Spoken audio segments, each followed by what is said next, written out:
911. What's the location of your emergency? Cold cases are cold for a reason. I couldn't believe it. I thought we'd live to be old guys together. He was a hell of a guy. I think there was a driver, and I think there's the person who did the actual shooting. A gentleman from down here in the 1500 block met him at that location. How's he killed? By multiple gunshot wounds. Even if they didn't see the shooting specifically looking right at it, they know what happened. I've often said, you give me the why and I'll catch somebody. You give me the who and it's going to be a lot harder. Police officer come by my house. They said, well, he's been murdered tonight. Whether you tell, whether you don't tell, I mean, it's going to be a consequence that... And you have to speak up because, yeah, like the family is never going to rest until they have closure. And as a friend, what I would say is help us to resolve this. Help us so that this doesn't happen to somebody else. You've probably heard the saying, the devil you know, a phrase meant to weigh the bad of something you know but don't like, and something unfamiliar that could be even worse. In the case of beloved restaurant owner Chuck Giles, gunned down in his driveway in 2019, police believe it was the devil he knew that killed him. Still unsolved, cold.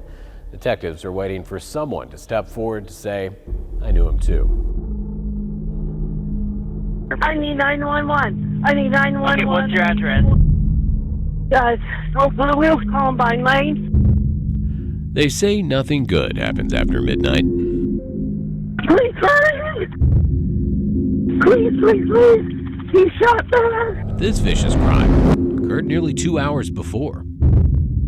July, I think it was the 19th, Friday night, Charles Giles, he was the owner of Neighbors Bar and Grill. He closed for the night. When he arrived home, a person came up, shot him multiple times, and we believe stole money.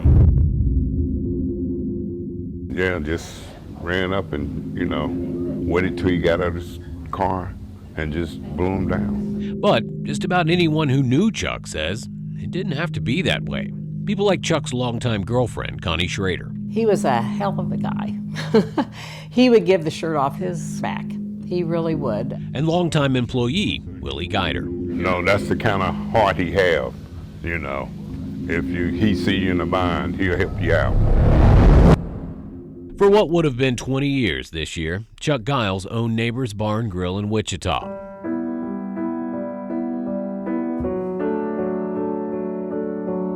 A place where customers and employees were on a first-name basis, friends, almost family, and Chuck was the head of it all. Neighbors was just like the Cheers bar. Everybody was family. You'd go in and, just about everybody knew each other. He had that people personality. And Connie says, as much as he loved his family at work, it paled in comparison to the love for his growing family at home. He loved his granddaughters, loved his daughter, his granddaughters. Those granddaughters came first no matter what. He used to take me in his hot rod, and he would always let us eat candy. That's my favorite thing. Papa Chuck, his granddaughter Hazel called him, who, like everyone else, I'm cooking with him, and I was 3 when I had that picture. Enjoyed her visits to Neighbors. But investigators believe Neighbors may be at the very heart of what happened to Chuck. At this place, where regulars visited several times a week and everyone knew everyone else, it was no secret where Chuck would be or when he'd be carrying a lot of cash. The night Chuck was murdered, it was Connie who discovered him. Hurry! Laying on his driveway, shot multiple times, barely clinging to life. In that moment, she says she thought to check his pocket for cash. When she found none, she knew it had been a robbery that led to his murder. So you knew to feel for that? Yes, I did. Because it was pretty common. Pretty common for him to carry it in that pocket. Other people know that? Mm-hmm. And that's why Detective Robert Chisholm says he believes What happened was somebody here decided to rob Charles. Here at Neighbors Bar and Grill. Or somebody that knew his routine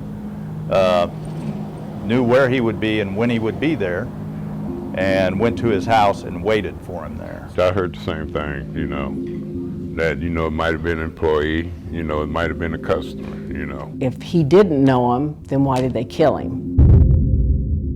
We know there are at least 2 people who know what happened that night. Remember that video we showed you of a car driving through a neighborhood just after 10 p.m.? It's security video from a house down the street from Chuck Giles.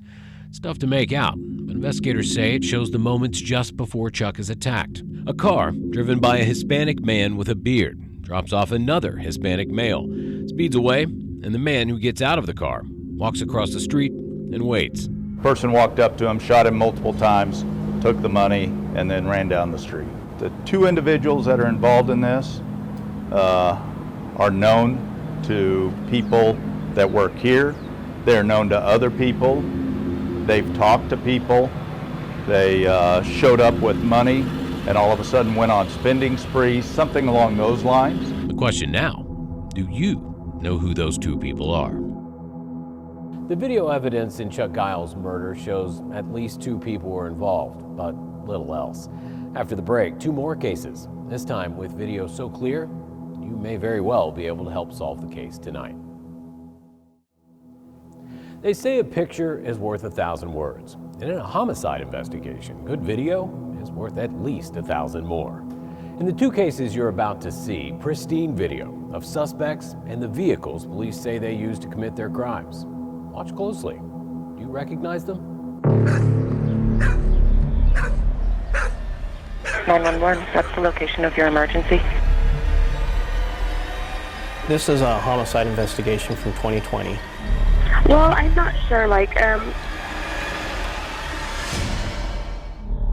just said that they heard, like, gunshots last night. We were called on November 25th of 2020 to 638 South Ida. They said that they think that they shot my neighbor's house. His neighbors noticed that he wasn't outside and active. And normally around this time, my neighbor's already out, and we were getting ready to go to the store, and his door's open. The door had been forced open, the front door. So you want someone to check his house out? Yeah, just to see, make sure he's okay. And what's your neighbor's name? Camille. Camille Boyede. When officers arrived, they found the home open, and they found the resident deceased inside their home. How's he killed? By multiple gunshot wounds. It was, in my opinion, someone that knew Camille or was familiar with Camille and knew the residents or his activities. Just said that they seen a car parked, like a van parked on the side, and the guy walking towards his house, and he was like holding his hip. What do we know about the suspect? What do we know for sure? We do know the vehicle. It was a light or white colored minivan. Now we had video that of the suspect vehicle and of the suspect's approach to the home and the length of time that they were there at the home. So it was very short. Do you think this person drove there to kill him? Yes, I do. I think not only is there people out there that know who this suspect is, but I think there are people that are friends that are going to be able to put that connection together or help us with that nexus on who the owner of this suspect vehicle is or who this person was. There's all kinds of reasons for people to not want to step forward.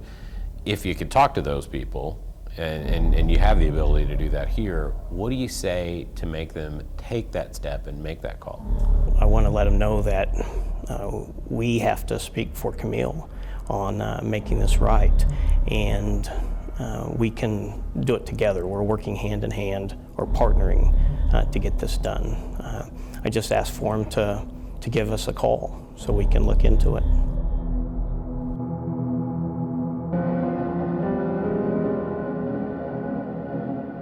Abram Galvin, just 21 years old when he was violently, senselessly taken from this world. He was a cheerful young man. That's how everybody knew him. He was always smiling. He made friends with everyone, every person that came across his path. Through eyewitness news accounts and video, Detective Hoyt determined Abram was in the backseat of a truck full of friends. They come up on a flashy vehicle and pass each other a few times on the road. No words are exchanged, she says. Really, nothing more than Abram and his friends admiring the unusual car. But that's when things turned deadly. What started near here at the corner of 13th and Market escalated quickly and unnecessarily when two carloads of people came in contact with each other at an intersection just blocks from here. The victim's truck continues on down this road, and the suspect's vehicle stops in the intersection, and someone inside unloads an entire magazine into the back of the truck. Abram was the only person hit by any bullets, just one. He was shot in the head, died days later at the hospital. And while the case remains unsolved, Detective Hoyt says there's a clue that could change that. And here it is. Never before seen video of the suspects in the car they were driving the night one of them murdered Abram Galvin. A white Dodge Charger, striped down the middle, red lights illuminating the wheels. And the suspects wearing very recognizable outfits. Somebody knows him, somebody saw him that night and can put it together for us. We're just missing a little piece of this, and then we'll be able to solve it.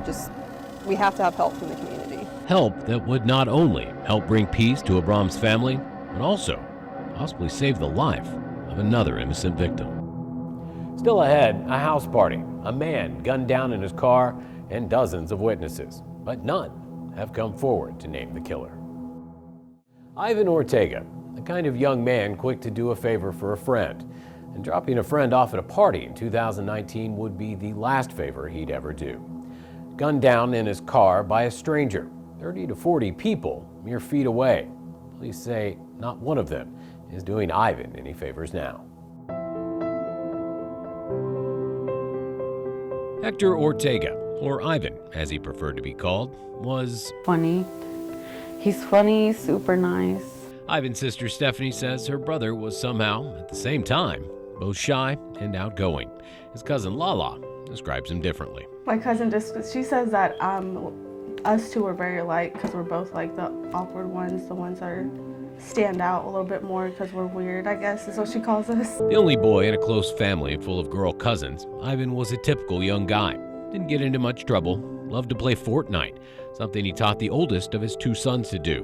Because besides being the super nice, funny kid, as his sister says, he was also a great father. We were all just really proud of him, of the man he was becoming.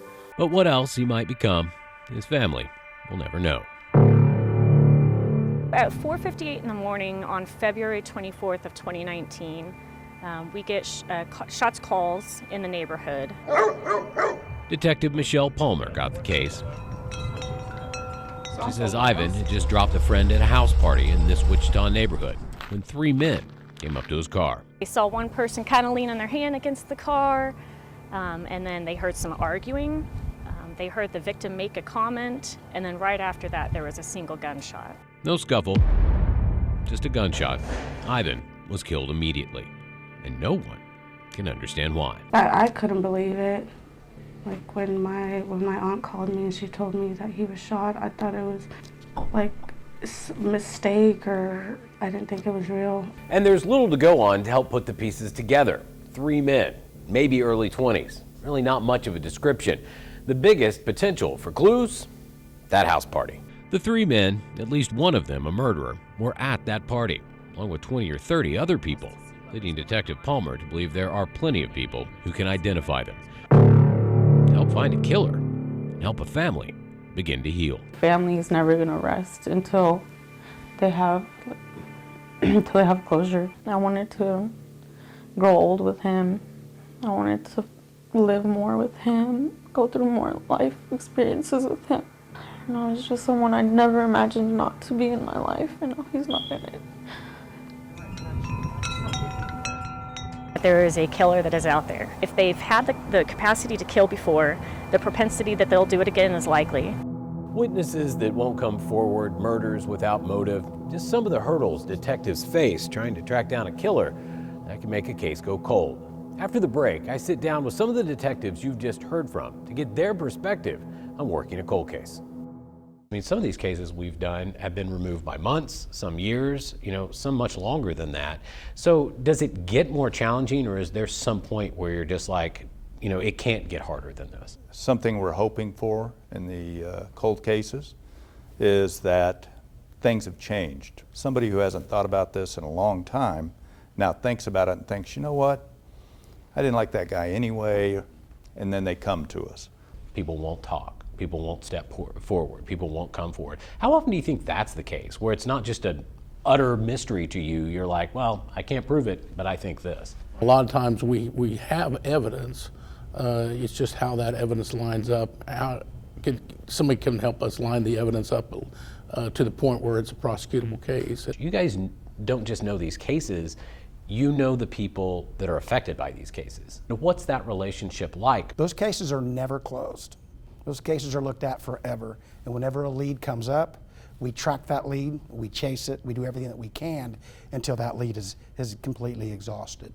Almost everybody that does this job has an almost unquenchable curiosity. I think you choose it because it is real life. There's not too many instances where the stakes get much higher. You're obviously there on the worst day of so many people's lives. I mean, that's a reality. When you get to at least make that call that says, we got him, what is that like? That phone call is timeless in the fact that you get to call somebody and say, we got that guy that killed your girl. It's a powerful moment, I think, because the gratitude, those people will remember you forever. What's happening in that time period is just so incredible to watch. The way things work, and work so smoothly to get to that point where Tim can make that call. At that darkest moment in your life, a kind word, a noble gesture, anything like that can be the tipping point between grief and depression, or moving on with life. And because these things can't, it's sad enough they define the victim. We just don't want them to define the victim's family.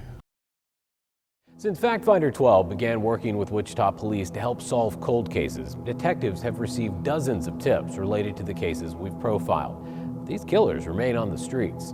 Pay attention to what we're about to show you, because as we've said, you at home right now may very well have the key to solve one of these cases. Art Goebel, shot and killed in his home at the Lamplighter Mobile Home Park in Wichita in the early morning hours of July 16, 2017. Anyone living there at the time who heard or saw anything strange that night is asked to call police.